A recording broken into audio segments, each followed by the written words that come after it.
I don't know. Are you ready? I'm a little nervous. Jim is high octane. He has got so much energy. Yes, The first time we met that's what you Jim, need. yeah, and his wife were like, you had like the 2 year olds that run around nonstop, and you're like, I just need just a fraction of what you've got. Yes. Somehow, Jim and Brooke capitalized on that, and they have kept it going through their entire adult life. And so Yeah, he's a rock star when it comes to anything you need. So without further that's right. ado, Jim Foster, everyone. Good morning, Jim. What's up? No, just kidding. Good Hey, Jim. morning. Hey, how are you this morning? Are you awake? Are you alert? You good? Oh yeah. I've been up since 6 o'clock cleaning the house and getting everything ready for this time right here. Excellent. All right, so Excellent. hey, we give a little snapshot of the market and the mortgage rates and how it's doing, but let's just go to the expert. What are you seeing? Sell, sell, sell. No, I'm just kidding. No, the market, the market's kind of leveled out because if you guys remember last summer and before that, people were paying $30,000, $40,000 over market to get it. Hmm. That that has really softened up the last 2 or 3 months because interest rates, when they started raising them back, the Fed back in June and July, that kind of slowed everything back down. And if you think about it, interest rates, we've been living on free money since September 11th, 2001, 9/11, right? When the Fed, the government cut the Fed rate to zero, and that of course started the refi boom and the purchase boom and all that stuff. So we've been living on free money. So the whole point is that we're kind of back to normal now. 6.5, 5.5% interest rate. So Right. this is nothing out of the ordinary. And Okay. Right. I'm going to date myself here. When I was born in '69, so when I was 10, interest rates were 20%, 19%. Yes. Yeah. So it's all relative, but we're kind of back to normal. And Okay. I even remember that when my parents had bought their first house, it was 18, 19% back in the 70s. So, We don't want those numbers. oh gosh. Okay, so I kind of got ahead of myself. Okay, so you just told us some great numbers, but Yes. how and why should we trust you? Who are you, Jim? Where'd you come from? What do you do? Well, my name is Jim Foster, and I'm with American Mortgage Bank. Now, and I've been doing this for about 20 years. So there is no expert in this field because it's always fluid. Everything's always changing, right? Kind Right. of like the weather. You're an expert weatherman, but you can't predict really anything, especially in Oklahoma. But you can give us an idea. You can give us an idea about what's coming. You guys are usually pretty close. That's kind of like us in mortgages and real estate. We're always kind of in the ballpark, but to nail it exact, there's no formula for that. Right. If that's the case, then everybody be rich on Wall Street. So yeah. No, right, But exactly. so you've Yeah, got so plenty I've been, so you've got plenty of experience in the mortgage lending industry, obviously. yes, And Jim, yes, how many states can you lend in? Can you work in? 49, 49 Wow, states. that's Yeah, we great. Excellent. we we stay out of New York. Evidently, I'm not sure. I mean, that's probably a good idea, but we don't do New York. Probably my guess is only because it's a big renters market versus a home market. Oh, A yeah. lot of Yeah, millennials, the work Yeah. environment's fast paced and it's that kind of a style of living. So Yeah. probably not a whole lot of houses go around. So they probably figure it's not worth the effort. yeah. That's all Uh, that old. That's all that old money up there anyway. They like to keep their houses. That's Right. right. And they like to stay in. You know what? Yes. I found out the other day. Yeah. There's some elderly individuals that may have like capped their rent like back at $30 a month. Back You're in right. the Yeah. They're not you know, moving. and they ain't moving, Jim. They're not going to call you to get a mortgage because no way. Yeah. All right, hey, so let's go through with some questions. And as always, you guys watching, feel free to chime in yours in the comment section. We Yes. want you to be interactive. We want to see what you have to say. Don't be shy. No question is too dumb. Trust me, we'll come up with the dumb ones. You'll be the smart ones. All right, so what the first question is, with the current market fluctuations, where do you see interest rates going? I know you kind of teased on this a minute ago, but any future crystal ball methods here? Yeah, nothing but up. Because what we've been monetizing the debt since 2006, and basically all monetizing means is we're writing ourselves check. You've heard about digitizing money. The government's digitizing money. So they're putting all of this big wave of money out there into the system, and at some point we're either going to hit hyperinflation or bigger interest rates. So they're starting to raise the interest rates a little bit. I don't know if they can really raise the interest rates high enough to pull all that money back in, but they can stem it off for a little while. So right now, our bank, our interest rates are anywhere between 6 and 7.5, depending on credit scores and things like that. I can see them. I could see them going up to 9 at some point in the near future. I say near about the next year. Okay. Wow. Yeah. All right. Yeah. Oh, whoa. Yeah. No, so don't wait. Yeah, don't wait. Yeah, don't wait. Yeah, no. Sit on the fence, in other words. Yeah, I had some buyers that, unfortunately enough, they wanted to wait. Right, they were looking last summer, and they thought we were going to. And then now they've priced themselves out of loan because they were getting 3.5. Now they're getting 6.5, and that they're priced themselves out of a loan. So they have to get a smaller house now, or a smaller purchase price. That's right. Okay, number 2. So we've noticed in the industry that some lenders and banks are charging discount points for interest rates. What does that mean? And does your bank charge any points? Yes. So that's a big thing right now. So when the loans are sold on the secondary market, they've got to they're not selling them for as much as they used to, right? So you get your service release premium when you release these loans to the secondary market in tranche loans, right? So what lenders are doing, I've seen it mostly in mortgage banks, they're charging discount points. So for an interest rate, that is so that they can make their money up front, since they know they're not going to make as much on the back. And so our company doesn't have discount points. However, pricing does vary. So I priced somebody at my old company. The one reason why I came over to American Mortgage Bank was the pricing. Interest rates were a lot better and a lot cheaper. So discount points are actually they're there now. They're going to be here. It's depending on how much you want to pay for your interest rate, right?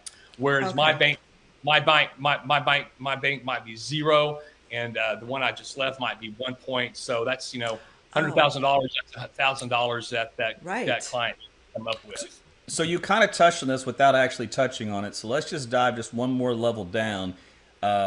When someone is shopping for a mortgage or a lender, there are different outfits in which they can go to get these rates. Can you explain the difference between going directly to a bank versus going to a lender outfit, which has a basket of other areas that they can pull from, but are limited in what the scope and what they can offer? Yeah. So mortgage banks and banks. So banks are different. We're a retail side. We hold deposits for depositors. So we have a whole other area of loans that we can get to. Whereas mortgage banks are kind of pigeonholed into their FHA, VA, and sometimes they have portfolio products as well. And what was your question? It was. Yeah. So how is it different? So for example, by being maybe even a private bank versus another outfit who's restricted to what kind they can offer to the consumer, you guys can maybe work some extra deals based off the way things are structured. Correct. Yeah. Well, we have more maneuverability in the market than a mortgage bank does. Okay. So if you're looking, then what should the person ask for when they go to a lender and they say, hey, who do you work for? Is there like a key word there? Some insider terminology. Okay, so we're all pretty much in the same sandbox, if you will, right? It's just some of us can build bigger sandcastles in that sandbox, right? So when you and that's kind of what a bank is. We can build bigger things and have more options, to give an analogy. I guess the one question that if you're about to buy a house, you might want to ask your loan officer, are you charging discount points? That would be the first thing I would ask, especially in today's market, because that money's coming out of your pocket. Right. Absolutely. Yeah.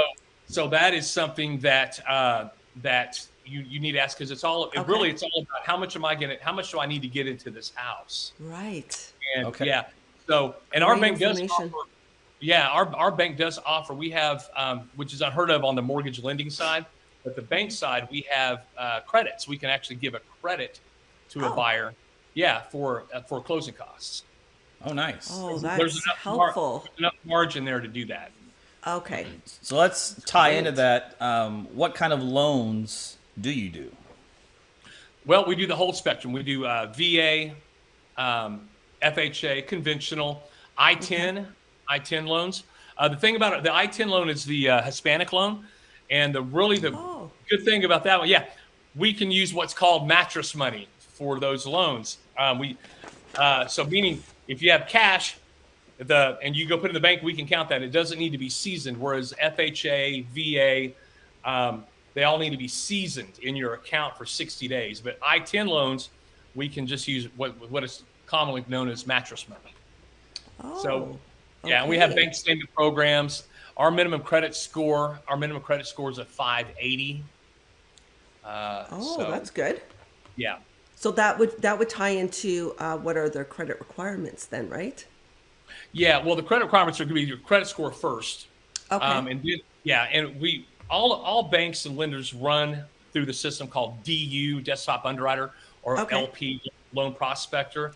So we take what's a 1003. We take our 1003, which is the application name, social security number, where you live, who's your firstborn, who's your mom, right? We get all that information. Okay. So we get all that information. We stick it in, and then we run it through DU and see what the approval says. Oh, okay. Okay. Yeah. Okay. All right. We're going to go back and forth between the questions that we had and then Yes. the ones that are chimed in. And Lisa had a great one, which was, are discount points tax deductible? They are not. Oh, I don't think. Okay. Let me think about that, because this is a new thing for lenders and discount points. I don't think they are, because it's part of the loan itself, and I don't think they are. But I'm not an accountant, so you might want to check with an accountant. Right. But I don't Okay. think they are. Yeah. And she had a follow-up question to that was, should a buyer do an ARM loan if they know they may only be in the house for under 5 years? Good Yes. question. Yeah. We have 3-in-1 arms, 5-in-1 arms. They're actually 2-in-1 buy downs for buyers. Oh. But yeah, if they're really only going to be there for a short period, an arm is a great product to keep your interest rate lower. Are you seeing more arms these days? I've actually, I've done a few myself the last 6 Okay. months. Yeah. Okay. Whereas I never sold an arm before, except back in like the heyday, 2004, 2005, when, Right. it was a free for all. And Jim, for some of our viewers that might not know what an ARM is, can you elaborate a little bit more on it? Yeah, basically an ARM is where you buy an interest rate, or you get an interest rate at a certain, let's just say it's 5%, and that's on an ARM. If you would have got the interest rate on a fixed rate, it probably would have been 7. So that ARM, so after 6 months it goes up, and they go off of the LIBOR index, I believe, which is where all rates are kind of connected to. Okay. And depending on what ARM you get, 3-in-1 or 5-in-1, the ARM will adjust up for 3 years, and then it hits its final peak. Or a 5 year. Yeah.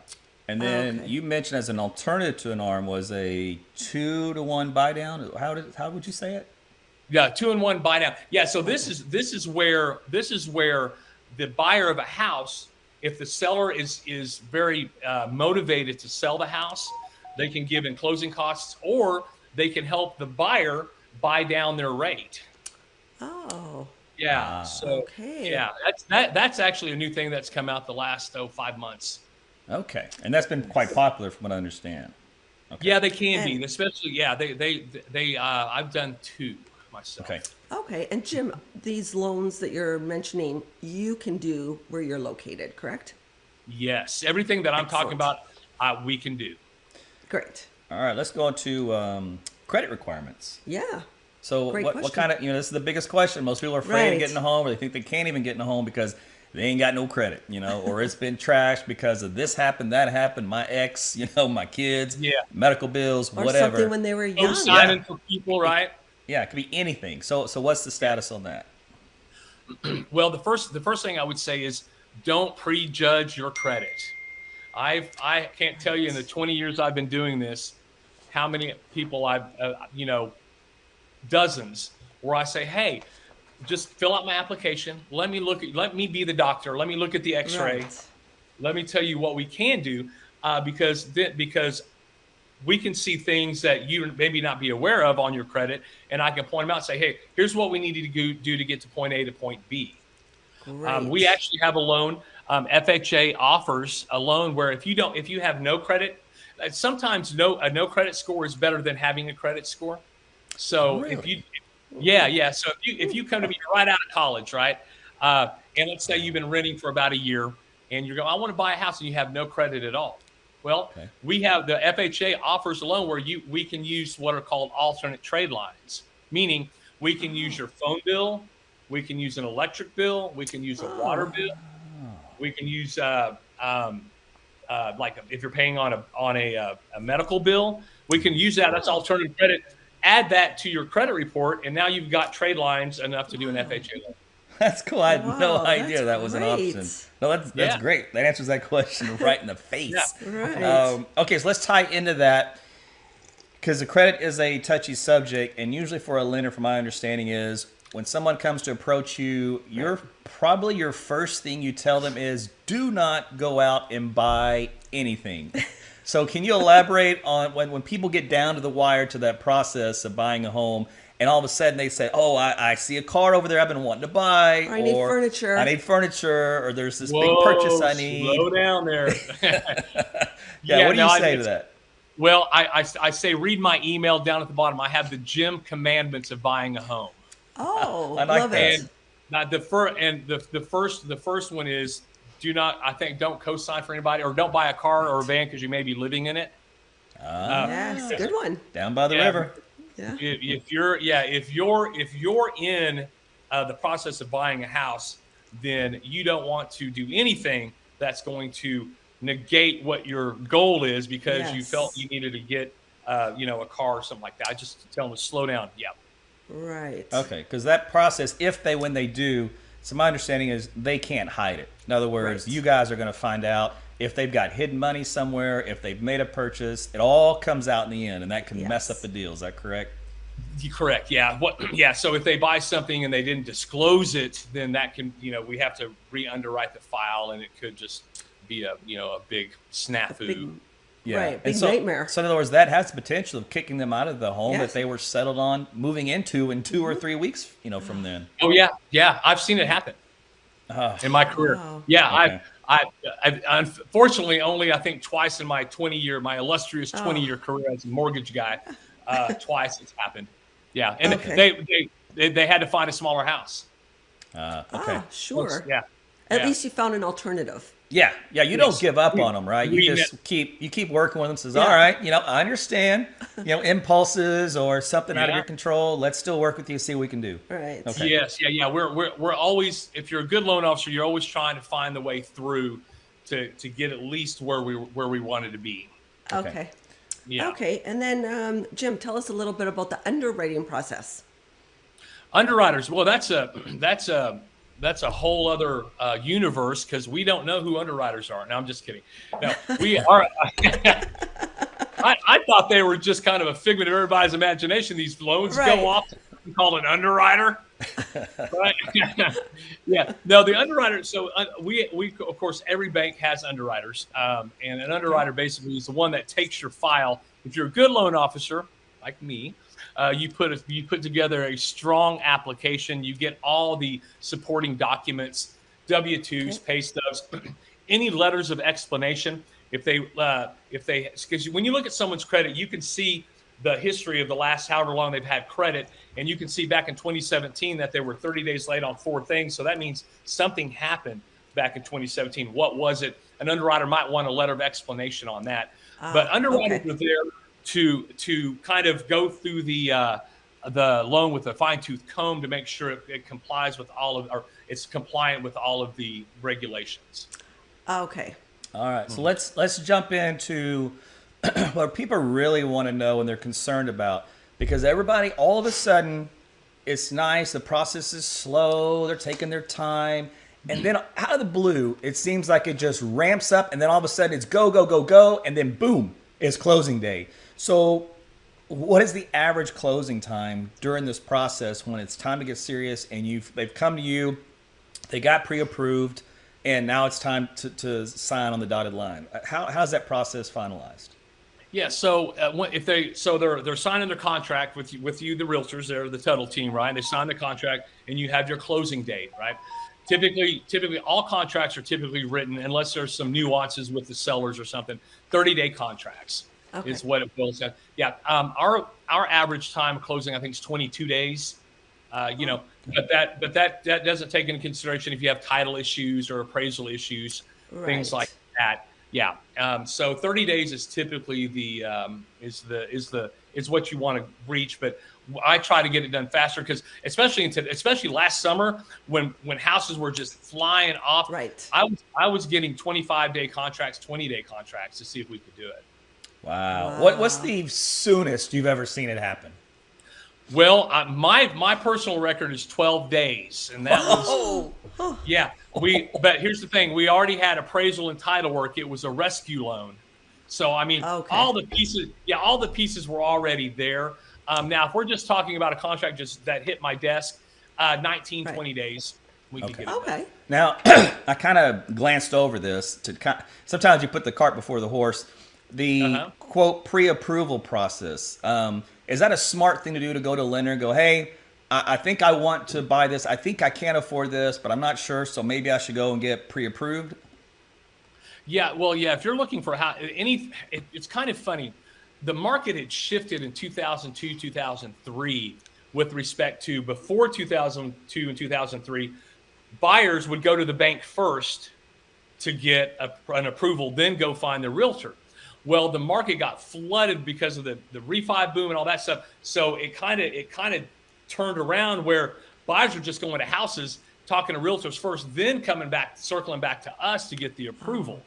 Well, I have noticed that now it's kind of coming back the other way because of interest rates. That you should always go for you should always go to a lender first to find out what you can afford. And to save your time and the realtor's time. And you realtors, I got to give you, I always give my props to realtors and title companies for sure. But you guys drive everywhere, you talk to everyone, and you guys are in your cars more than a truck driver, I think. Our car, most times, is our office. Yeah, it's the office. It's our traveling office. Yeah. Yeah. And then you've got us, us lazy loan officers sitting back at our desk going, are you ready? Yeah. So for me personally, I always want to work with someone that's been pre-approved. So I would always want to send them, because if they're looking at homes that are out of their price range and then all of a sudden they realize, oh gosh, I can't afford something that nice or that expensive, and then their outlook on those homes change significally. So it's always best practice. Prime example, 3 weeks ago, got a realtor sent me a guy, super nice guy. He goes, yeah, I want this house, blah, blah. I got sent out the approval letter. All right, got it, right? And then I called and talked to him about payment, so, hey, we haven't really discussed anything because he's so busy. Right. I said, you think we need to talk about your payment and all that stuff? Because, loan officers have their checklists, and I've been doing it so long, it's memorized now, but we have our checklist when we go A, B, C, D, E, F, and the first thing is the very first thing on my list is talk about payment and interest rate, because let's get that out of the way. Well, we're 2.5 weeks into the contract. He finally gets back in town. I was able to get a hold of him, told him what it was, and he goes, oh, man, I don't really think I want to pay, $3,000. I'm like, well, that's okay. So busted the contract. He's looking for a different house. Sure, he goes, lesson learned. I said, yeah, man. He said, I know you've been trying to get a hold of me for the last 2 weeks. I said, I've been traveling. I said, oh, well, it's no big deal. Here we are. Yeah, because sometimes that final big amount at the end is what will do it for a lot of folks. It's like, what can you afford? What do you want to pay monthly? Right. So, and a good loan officer doesn't want to make anyone house poor, right? We don't. Same with us. Yeah. Absolutely. Never want to overextend. And I think a lot of people do. They fall in the trap of putting everything into the mortgage, and they have nothing left over for maintenance, for routine things, emergencies, stuff to fill the house in. You bought a 4,000 square foot house and you've got 2 couches. Right. Right. You're going to have to buy. What are we back in college? Yes. Yeah. Okay, so we kind of touched on this in a prior episode of rent versus own. But just so that they don't hear just from the realtor standpoint as a bias, so to speak, from a lender standpoint, is it always a good time to buy property? Well, yeah, because if you're paying rent, that's 100% interest rate, right? Because Yeah. You're paying some. Excellent That's point. 100%. So it's always good to own something of yourself and build your credit. You know, that's always a big thing. Build your credit with a mortgage. But Right. yeah, if you're paying somebody $1,000 a month and you can get into a house for $1,000 a month, why not Right. that you can make that money work for you? Yeah. So I'm a big proponent of buying houses, and not just because I'm alone. I mean, it's a Yeah. smart investment. Right, because then you're building equity for yourself. Right. Absolutely. Yeah. I mean, you could sell that house, 2 years from now, and because here's the thing. That's a good thing is property values are always going up. Yes. I don't think in Oklahoma, now Nevada, there are certain one-offs. I understand that, but Oklahoma in general, our property markets have always increased. I think the biggest increase was like 3.5% back in 14 or something, and it's an average of 1.5% a year of going up. So yeah. Absolutely. Okay. You know what? And kind of Lisa made a comment in this that got me thinking. What is your relationship? Because there's another hidden entity behind the scenes that nobody ever hears about or even knows exists until you're sitting down to finally sign the dotted line, which is like 100 pages deep. And you're just signing away. You have no idea what you're signing. You're putting full trust into the lender. You're putting full trust in your real estate agents. And you're putting full trust into this mystery entity called a title company. How is your relationship with the title company? Great. So I give props, as I said a few minutes ago, to realtors, title companies, especially Legacy Title.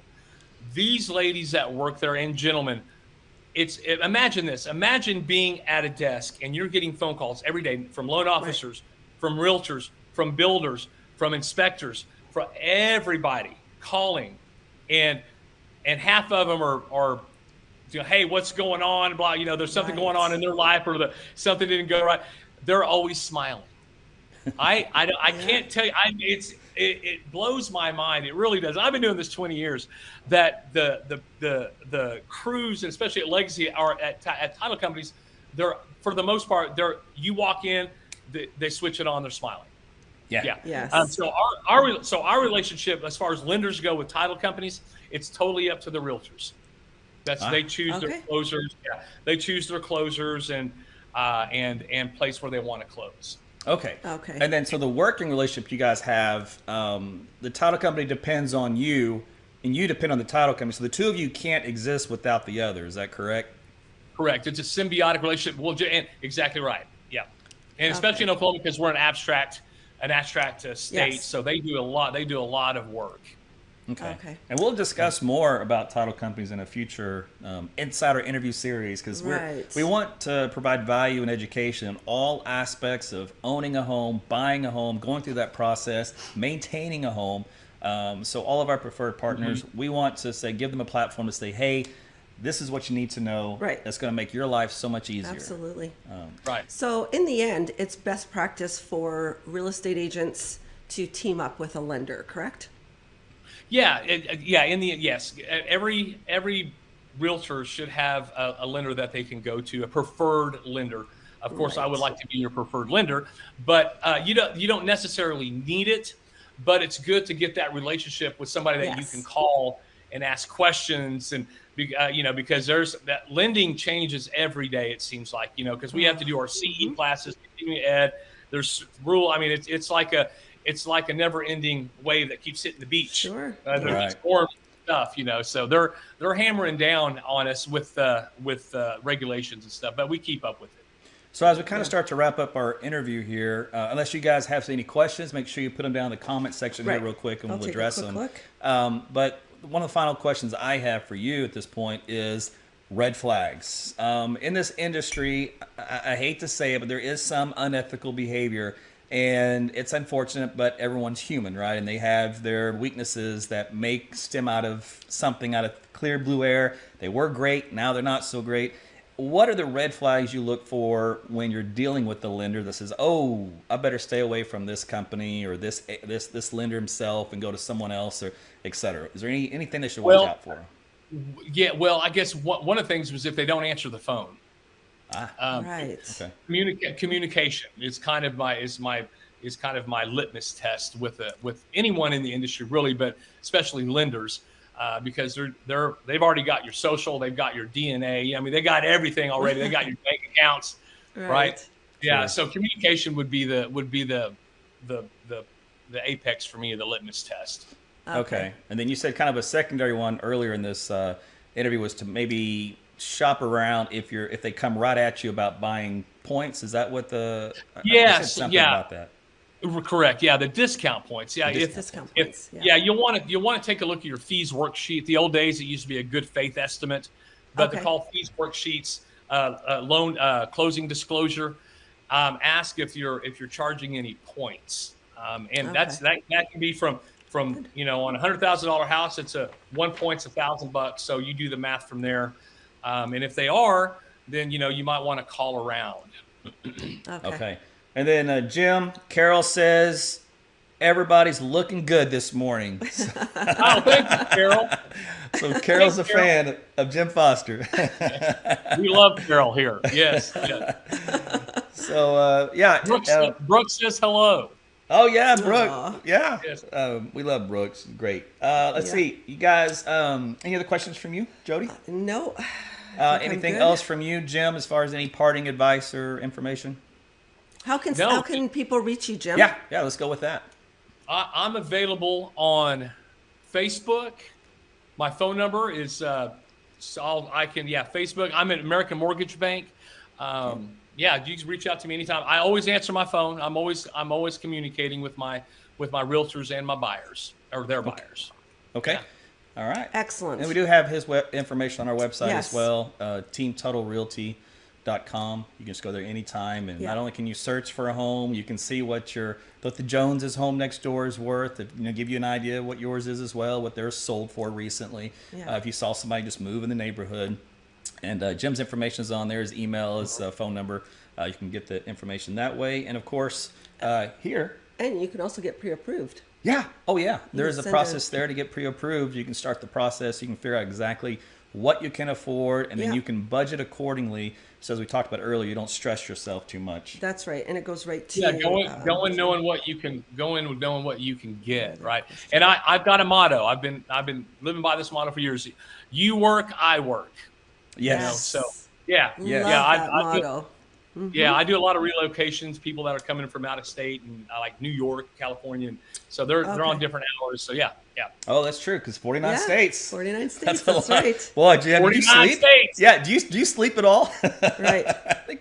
So we have someone. We did. Actually, we had somebody sneak in a question here at the end. She joined a little late. That's okay. So Jim, if you have time for another question. Please. Yes. Okay. And this is kind of related to the question we asked before, but can they take away any of the deductions off taxes from buying a home? Have they taken away? Or have there are. Oh, have they taken away? That's right. Okay. In other words, I guess there used to be, and no longer. There used to be. Yeah, I think there's still some on there, but that is something to ask your accountant about. Yeah, right. Because I know you used to be able to write off your interest, and you write off a few things in the title work, but they do change that around a lot. Okay. And then and she had a follow-up question. Yes. Is pre-approval the best way to go? And sorry, she's joining late. So Jim, if you want to touch on that. No. Welcome to the party.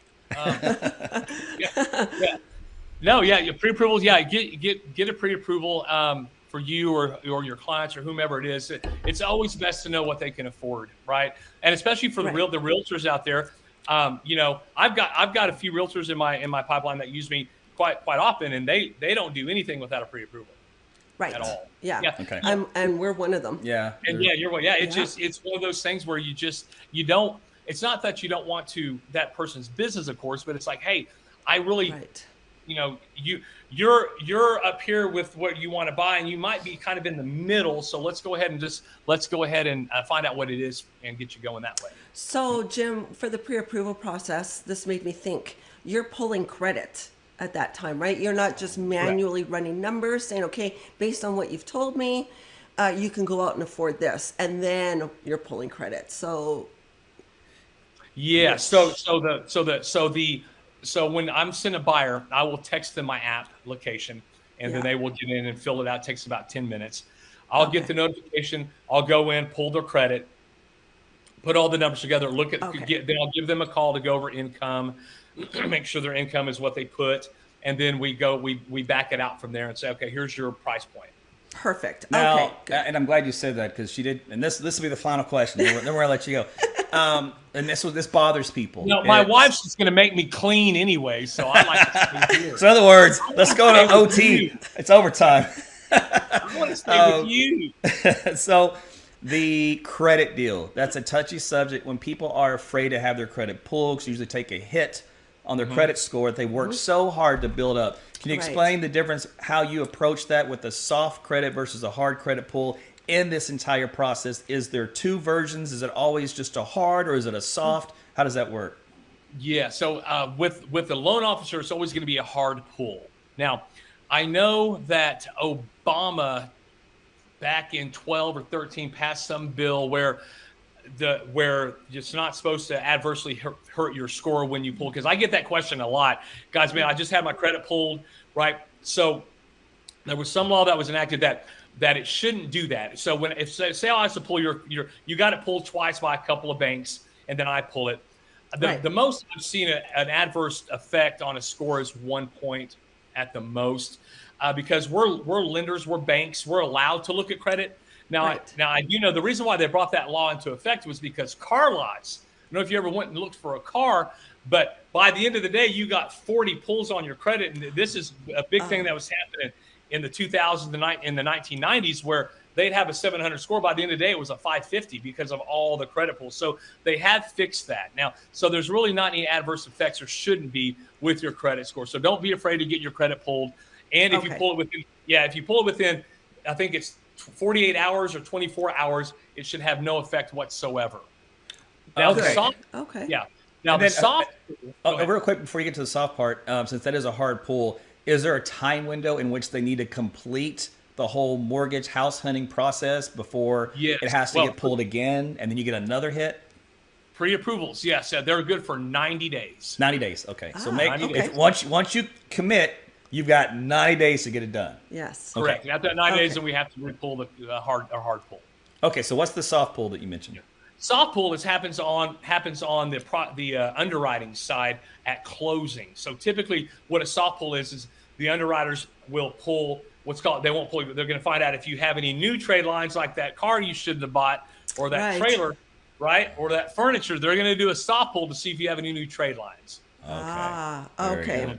And we have So one last question we sneak have, in. We have another question from Corliss. She just go ahead. So she is asking, so a pre-approval doesn't need to be done in person. No, not at all. And the old days of people coming to offices and doing it, it's still there if you would like to come in. We would love to see you.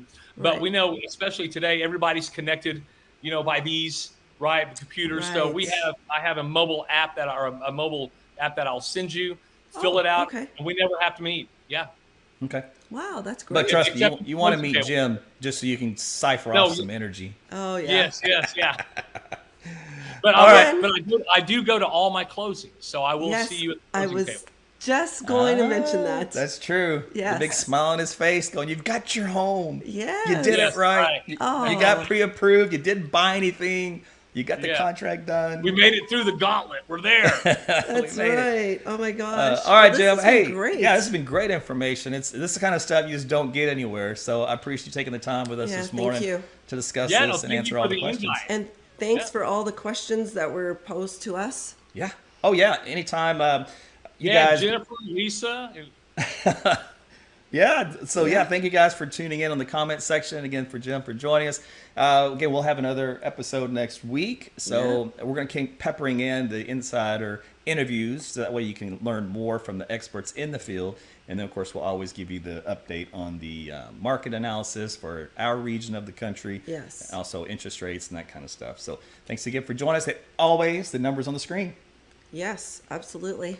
Text and call anytime. We'd Yeah. love to help you out. And if there's a topic that any of you want to know more about, if you have a house that you want to know the value on, you're looking at buying or selling, reach out. We're here for you. Yeah, we'll help you. No charge. We'll take a look for you and give you everything you need to know so you can start that pre-approval process and get in touch with Jim. All right. That's right. Thanks, everybody, and we will see you on the next show. Bye.